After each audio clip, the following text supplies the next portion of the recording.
그 입주 시기는 확정 못 짓습니다. 신축 건물은. 그럼요. 그건 확정 못 짓는 거예요. 확정 못 짓고 그리고 신탁 아까 다시 돌아온다면 신탁 부분은 동의서 받는 것뿐만 아니라 그 전세자금 대출 얘기하는 거예요. 그리고 큰 현대건설 뭐 삼성건설 이 정도 괜찮아. 다 신탁돼 있지 걔네들은 다. 근데 중요한 거 왜 그렇게 괜찮냐고 이 단언할 수 있냐면 걔는 주택보증공사에서 주택보증을 들어요. 그렇기 때문에 문제가 생기면 걔네가 다 책임진단 말이야. 근데 조그만 빌라들은 아니란 말이야.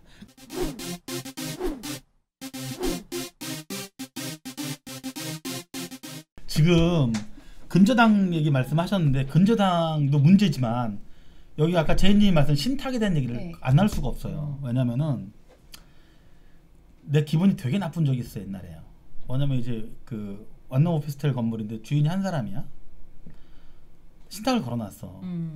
그러니까 이제 사실 신탁에 대한 등기에서만 신탁법을 조금 신탁에 대한 얘기 등기 우리가 부동산 공부할 때 그건 배우지 신탁법에 대한 공부를 사실 안 합니다. 중개사들이 할 일이 거의 없고요. 그렇죠. 근데 간혹 보면 그런 케이스가 있어요. 내가 우습게 할 경우 건물주들이 얘들이 좀 우습게 할 때가 있다고요. 중개사들을 왜 우습게 하냐면은 네가 그 왜냐면 등기 근저당은 아까 눈에 보이잖아. 신탁은 눈에 보이나요? 신탁은 눈에 안 보여. 신탁 등기 돼 있음, 코람, 한 우리나라에 11개 신탁 업체가 있단 말이에요. 근데 내가 니들이 신탁 원본은 또 인터넷으로 안 띄워져. 안 띄워지지. 안 띄워지지. 문제 원인이 거기서부터 시작이지. 등기소 가서 신탁 원본을 띄워야 되는 거야. 그러니까 니네가 이걸 읽어보겠어? 이렇게 그래서 신탁 걸어놓고 특히 원룸들은 이제 젊은 아이들이 원룸들을 하니까 그치. 막 집어넣고 가. 그럼 그게 날라갈 수 있어요. 왜냐면 신탁을 왜 받냐면은 일반법 리스크를 방어하기 위한 건데 그 리스크를 임차인 리스크를 방어하는 게 아니야. 그 건물주 리스크를 방어해 주는 거야. 그런데 그럼 신탁 원부를 떼야 되는데 신탁 원부가 등기거든. 이제 이거 듣는 분들도 이해하실 부분이 신탁 원부는 등기예요. 그렇기 때문에 신탁돼 있는 거 보면 신탁 원부를 띄셔야 됩니다. 등기서. 이걸 이용한 건물주 애들이 있단 말이야. 그리고 그걸 풀로 받고 임자보증 그럼 신탁 원부를 떼보면은 우선수익자 땡땡 A 신탁 A 은행 B은행 우선수익자가 딱 있어. 거기 50억 걸려 있어. 건물은 70억짜리인데 임차인 40억 넣었어. 하다 터지는 거야. 그럼요. 그러니까 무슨 얘기하면 이걸 그럼 그렇게 신탁 원부를 떼어봐? 떼어봐야지. 그러면 권리가 돼 있어요. 위탁자랑 수탁자에 대한 개념이 그렇죠. 위탁자한테 계약까지는 해줄게. 보증금 네가 계약해. 근데 난 책임 안 져서 이렇게 돼 있다니까 계약서에 대부분 신탁 원부의 포맷이. 그러면 이렇게 입에 침 거품으면서 얘기하는 이유는 뭐냐면은 되게 단순해요. 그럼 어떻게 방어하라는 거야 연병할? 단순합니다. 딱 계약하고 잔금 시 무조건 신탁을 말소하면 됩니다. 그게 무엇이든 말소시키면 우선수익자 그런 개념들에서 벗어날 수 있는 부분이 있고 물론 동의서를 받으라고 해요. 동의서를 받는데 리스크가 조금 방어가 되겠지만 제가 생각하는 거는 그냥 신탁 등기를 말소하는 게 제일 좋습니다. 그리고 재밌는 사항은 신탁돼 있으면 전세자금 대출이 안 돼요. 신탁 마수 조건 특약을 넣어야지만 전세자금 대출이 되기 때문에 그거는 신탁 원부 중개사님들이 신탁 원부 확인하고 그냥 듣고 계신 소비자분들은 동의서도 받아야 될 뿐더러 플러스 알파로 신탁을 말소시키면 좋겠구나. 요 개념을 가지고 계시면 좀 신탁 물건에 대해서 자유스러운 중개를 할 수 있겠죠. 근데 또 신탁 관련돼서 또 기본적으로 표준적으로 사용하는 신탁 계약서 있잖아요. 그 계약서가 신탁 원부로 들어가는 거거든요. 거기에 보면 매매에 관련된 부분에 대해서는 신탁회사가 진행하는 걸로 이렇게 되어 있는데 임대차에 관련돼서는 없어요. 내용도. 그러다 보니까 누구랑 계약을 해야 되냐. 네, 신탁회사 자체는 난 모르는 일이다. 근데 그렇다고 해서 우리가 뭐 소유권도 없는 시행사하고 계약을 할 수 있는 것도 아니고 사실 문제 많아요. 일단 협회 부동산 중개 관련돼서 사건 사고가 발생하면 공제가 청구가 되잖아요. 그 공제 청구된 거에 6번째 6등이 네. 신탁 부동산 사고예요. 허구한 날 발생되는 건인데 이런 부분들에 대해 구체적으로 어떻게 진행해야 되는가, 뭘 확인해야 되는가, 이런 걸 해도 되는가 안 해야 되는가에 대해서 중개사님들이 너무 안일하게 지금까지 계약하였으나 한 건도 문제가 되지 않았다라는 것만으로 계약 진행하시는 건 조금 문제다. 또 네. 한편으로는 일반인 이 방송을 보신 일반인 네. 분들 입장에서는 신축 쉬운 게 아니에요. 간단한 거 아니거든요. 무슨 종이 쪼가리 분양계약서 그거 하나 보고 계약하시는 분들 참 많던데 이런 식의 오류들은 범하지 않으셔야 되겠습니다. 그래서 이런 말씀 꼭 드리고 싶어요. 부동산 계약은 중개사하고 하셔야 됩니다. 그럼요. 네. 그래요. 그게 필요할 것 한편 같아요. 하실 고객분들이 계시는 게 우리도 부동산이랑 했다. 신축을. 이런 분들이 되게 많아요. 어떻게? 저희 손님도 음. 어디서 계약을 하셨냐고 계약금 어떻게 넣으셨어요 했더니 부동산이었어요. 그럼 부동산에 계약서 썼을 거 아니에요? 네. 네. 근데 부동산인데 부동산에서 제대로 체크를 안 하고 제대로 안 한 체크는 거지. 하신 건데 건물의 상황이 준비가 어쩔 수가 없이 그러니까 아. 그냥 계속 갈 수밖에 아. 없는 상황인 거죠. 저는 신축을 많이 해봤었는데 왜냐하면 신축 이제 분양 토지부터 매매하는데 분양되면 그 프로세스를 보면서 중개 개입될 상황들은 중개 개입을 했었는데 그 입주 시기는 확정 못 짓습니다. 신축 건물은. 그럼요. 그건 확정 못 짓는 거예요. 확정 못 짓고 그리고 신탁 아까 다시 돌아온다면 신탁 부분은 동의서 받는 것뿐만 아니라 그 전세자금 대출 얘기하는 거예요. 그리고 큰 현대건설 뭐 삼성건설 이런 건 괜찮아. 다 신탁돼 있지 걔네들은 다. 근데 중요한 건 왜 그렇게 괜찮냐고 이 단언할 수 있냐면 걔는 주택보증공사에서 주택보증을 들어요. 그렇기 때문에 문제가 생기면 걔네가 다 책임진단 말이야. 근데 조그만 빌라들은 아니란 말이야. 그런 애로가 생기니까 R 리베이트 또는 MGM 뭐 이런 네. 것 때문에 순간 뭐 빨리 뭐 임대를 그렇게 하시지 마시고 조심하셔야 돼요. 왜냐면 1년치 번거 날라갑니다. 1년치만? 네, 맞아요. 날라갑니다. 맞아요. 네. 그러니까 소비자분들도 신탁이라고 너무 현혹만 내시고 앞에서 보기엔 엄청 좋잖아요. 새 거라고 네. 신축이라고. 그러니까 계속 그것만 하시는데 만약에 하실 거면 조금 더 잘 체크하셔가지고 그럼 하셔야 될 것 같아요. 무조건 우리 그 부동산 대표님들도 그렇고 소비자들도 그렇고 그게 누구든 간에 부동산 관심인들은 모르면 물어봐야 됩니다. 누구한테 물어봐? 관할 행정관청한테 물어보고 국세청한테 물어봐야 된다니까. 왜냐면 최종 판단은 그쪽에서 내린단 말이야. 그리고 이걸 송사로 끌고 가잖아요. 그러면 기본 백 데이터는 그 행정청의 관할 관청에서 가지고 있는 데이터를 가지고 법원이 판단을 내린단 말이야. 그런 부분들이 있으니까 그건 좀 유심히 신경 쓰셔야 될 것 같습니다. 신탁은 그렇기 때문에 주의하셔라.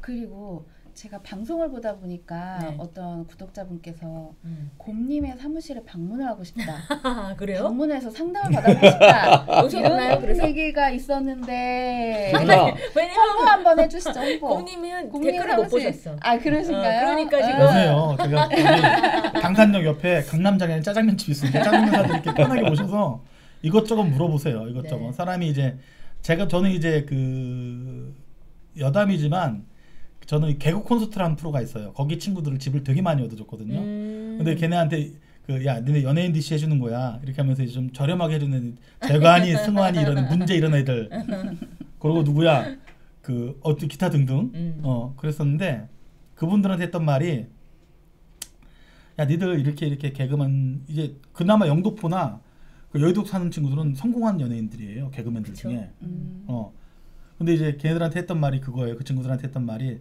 야 니들 이렇게 유명해지면 유재수처럼 유명해지면 조금 이렇게 내가 잘해줄 테니까 건물 살 때 꼭 나 통해라. 알겠습니다 형님. 연락이 없네. 잘 된 것 같은데. 그런 부분이 있어. 그러니까 이 소비자분들도 필요하시면 여기 나오신 분들한테 편하게 오셔서 크로스 체크할 건 크로스 체크하셔서 상담 받으시면 다 그런 거야. 부동산이랑 친해지면 괜찮아. 나쁘지 않아. 그 돈 있는 자산가들은 그래서 경기하고 무관하게 정기적으로 부동산 사무실에 가셔서 이런저런 세상 맞아요. 돌아가는 네. 이야기도 하시고 하시죠. 네, 맞아요. 그런 부분들이 의미 있는 것 같아요. 네. 그리고 아주 웃긴 얘기인데 완전 별건인데 아까 개콘 얘기했잖아요. 이제 우차사부터 해가지고 내가 옛날부터 이제 그런 친구들을 많이 중계를 해줬었는데 이건 다른 아주 별건이야. 그 서승만 TV라고 있어요. 서승만 TV라고. 그 승만 형이 저희 초등학교 때부터 동네 형이었거든요. 지금 그 형이 60이 다 돼가고 있는데 서승만 TV 구독해 주시고요. 형 아는 체주매 형수도 저기시래매. 그리고 임대차 그 사건 사고에 대해서는 여기까지 말씀을 드리고 혹시 그거 아세요? 뭐 그 협회 공제 사고 중에 네. 가장 많이 발생되는 사건 사고가 뭘까요? 가장 가장 많이 임대차 발생되는. 사고로요? 임대차 사고로. 뭐 중개대상물 확인자. 아니에요. 아니에요? 아니에요. 다가구 주택 경매 사건이에요. 그럴 수 있겠네요. 충분히. 네. 네. 사실 뭐 아시겠지만 다가구 주택이 경매로 넘어가서 세입자들이 임차 보증금을 다 돌려받지 못하는 사고에 대해 가장 많은 공제 사고 처리 건수가 있었고 공제금도 가장 많이 지급됐던 사례가 있습니다. 그래서 사실 중개할 때 그런 부분도 주의하셔야 될 것 같고 그 다음에 두 번째로 많은 게 뭔지 아세요? 두 번째로 많은 네. 거요? 글쎄요. 두 번째로 많은 거는 네. 개업 공인중개사 또는 중개보조원의 고의에 의한 사고예요. 고의에 의한 사고. 네. 일부러 사고 친 거죠. 일부러? 그러니까. 뭐 요새 뭐 가끔 뉴스에 나오는 거 보면 저도 듣긴 그죠? 들었어요. 그지. 네. 그래서 참 그런 부분 좀 안타깝고 씁쓸한 부분이기도 해요. 몇몇 분들 때문에 네, 저희가 맞아요. 그렇게 같이 취급되는 것 자체가 그렇지만 또 열심히 중개하시는 분들도 많으니까. 네. 다 했어요? 네. 임대차 부분에 대해서는 이제 이 정도면 말씀드리면 될 것 같고 매매 부분은 또 다른 시간 이용해서 뭐 매매나 임대차나 비슷비슷합니다. 네. 뭐 비슷한 그게 로직 자체가 똑같기 때문에 그 임대차든 매매든 비슷비슷해요. 근데 이제 매매할 때 뭐 서류 같은 것들이 약간 차이가 있는 부분들인데 비슷합니다. 거의 비슷하고 항상 체크하고 그다음에 확인하고 조급하게 생각하지 말고 그게 중요한 것 같아요. 그리고 그 보시는 중개사분들이나 일반 소비자분들도 이상하면 하지 마세요. 난 그 얘기 우리한테는 몇백 몇천이지만 상대방 중개사 입장에서 소비자들한테는 인생이 걸린 것들이 왔다 갔다 하기 때문에 그거 휘말리면 피말릅니다 그거.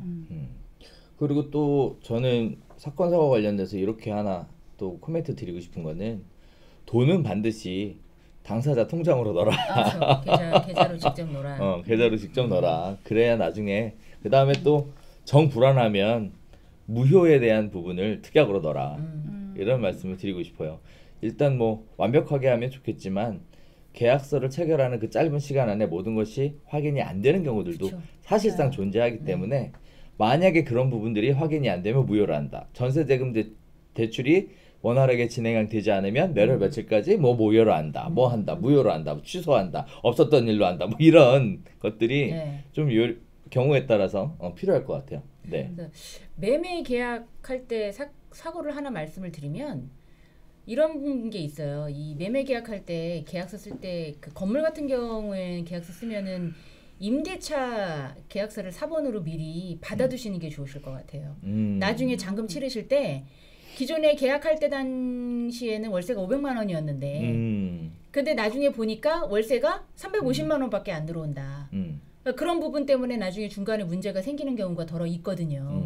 그러니까 계약하실 때 미리 그 건물의 임대차 4번을 전부 다 준비를 하셔서 수령하신 후에 그런 것들이 잔금 때와 똑같은지 그걸 확인해 두시는 것도 중요할 것 같고 사실 확인 설명서 작성할 때 그 소유권 이외의 권리사항에 보면 건축물 부분에 선순위 임대차 내역이 다 들어가야 되거든요. 거기에 보면 그 임대 보증금, 월세, 뭐 계약 기간, 그다음에 뭐 당사자 뭐 이렇게 해서 다 집어넣어야 되는데 내용이 많다 보니까 이제 별도의 별지를 가지고 만들어 넣는 경우들도 있어서 한편으로 그런 부분들은 중개사분들이 간과하지 마시고 챙겨보셨으면 좋겠어요. 말씀한 것처럼 중간에라도 이런 부분들은 언제까지 보완하기로 한다. 또는 이런 부분들이 말씀한 내용과 다를 경우에는 어떻게 하기로 한다. 이런 식의 안전장치를 좀 할 수도 있어야 될 것 같습니다. 일일이 세입자들한테 확인할 수도 없는 거고 그다음에 이제 어르신들이 그 매도인으로 계시는 건물 같은 경우에는 그냥 그거 얼마에 있었어 라고 얘기를 하셨다가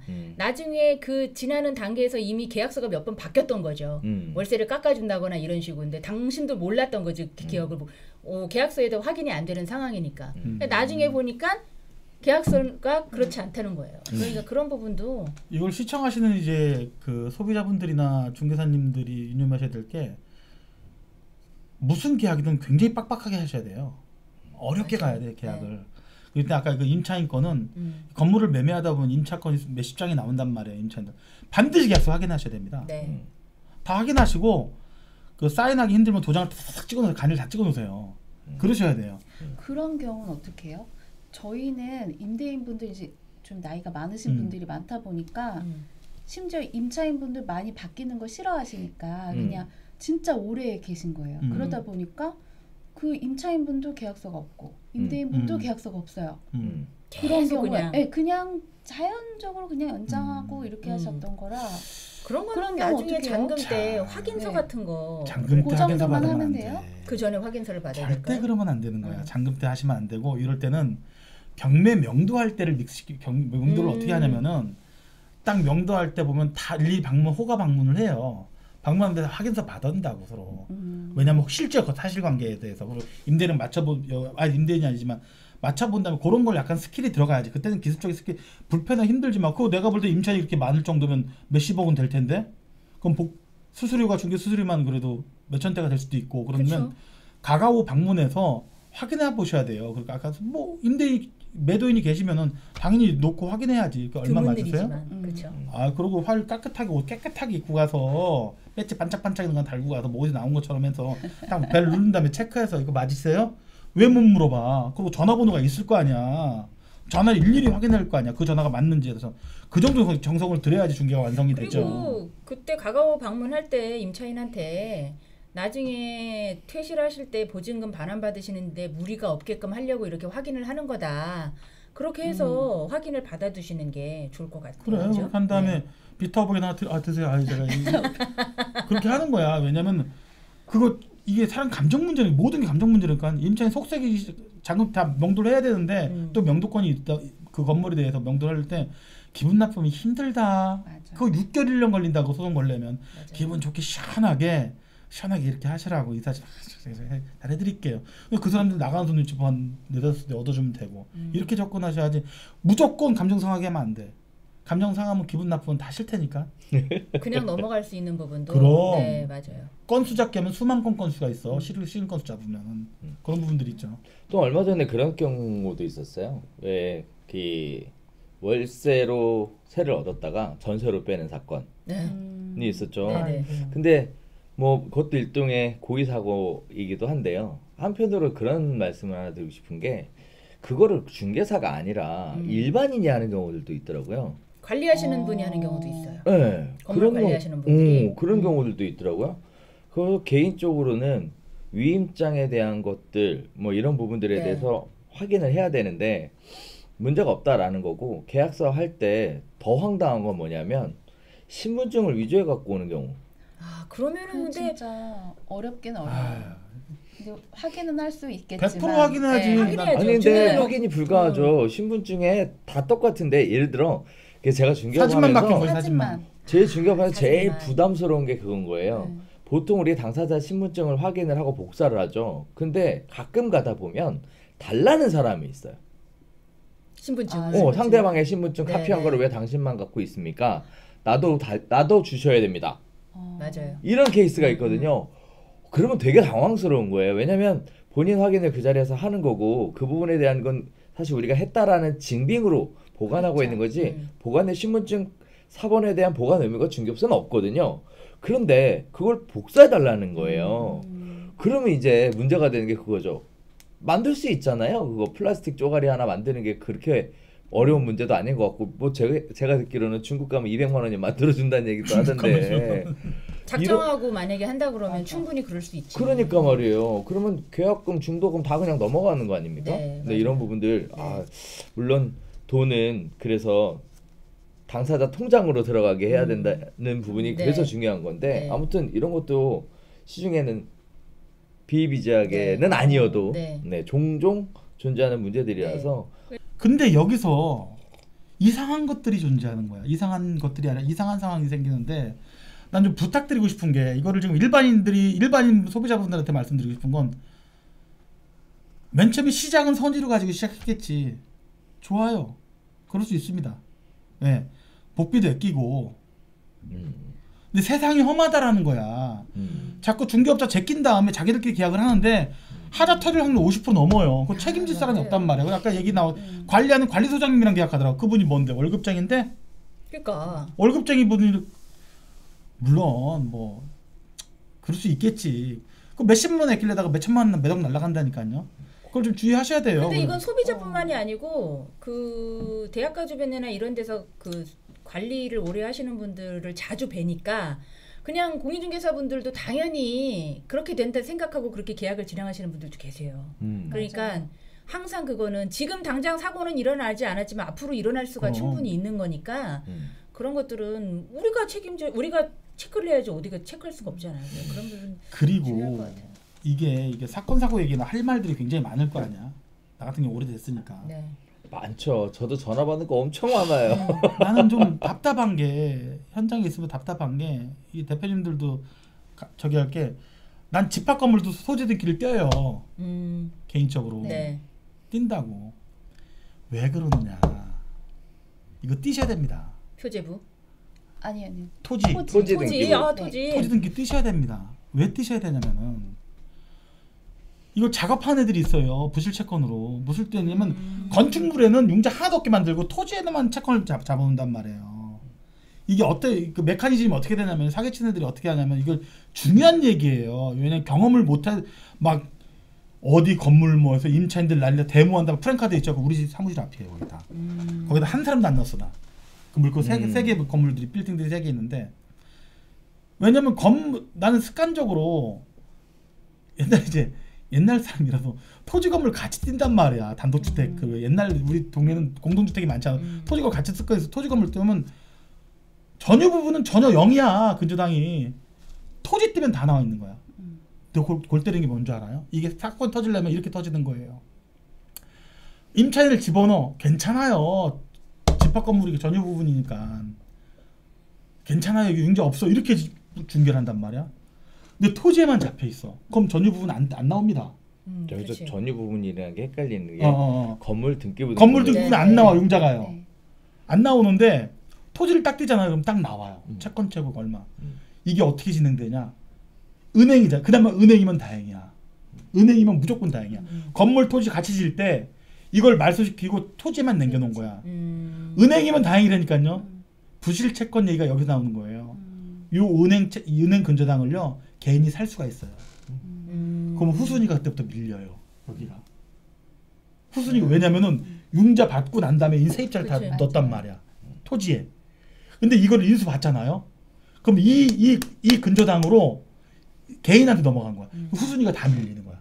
이걸로 부실채권 의도적으로 만든 애들이 있다니까요. 이게 무슨 얘기인지는 꼼꼼하게 썰 필요성인데 요거는 해주셔야 돼요. 그러니까 중개사분들이 많이 모르시는 오래 하셨지만 왜 그거를 하는지 이해 못하시는 분들이 더 많으신 것 같아요.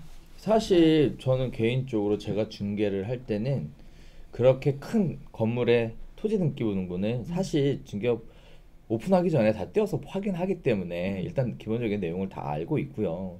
그다음 또 하나는 제가 안타깝게 생각하는 부분은 건물 등기부 등본을 잘 보면요 깨알 같은 네 글씨가 있어요.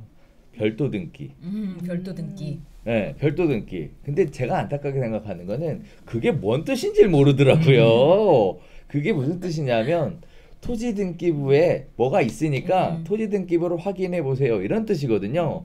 그런데 실제 공인중개사 사실 뭐 시험 제도의 문제죠. 등기부 등본 한 번을 제대로 안 보고 공인중개사 자격증을 땄으니 등기부 등본에 별도 등기 네 글자를 어떻게 식별하겠냐고. 근저당 없네 끝 하고 넘어가니까 이런 부분들이 문제인 것 같아요. 네, 저도 그런 건들 많이 봤습니다.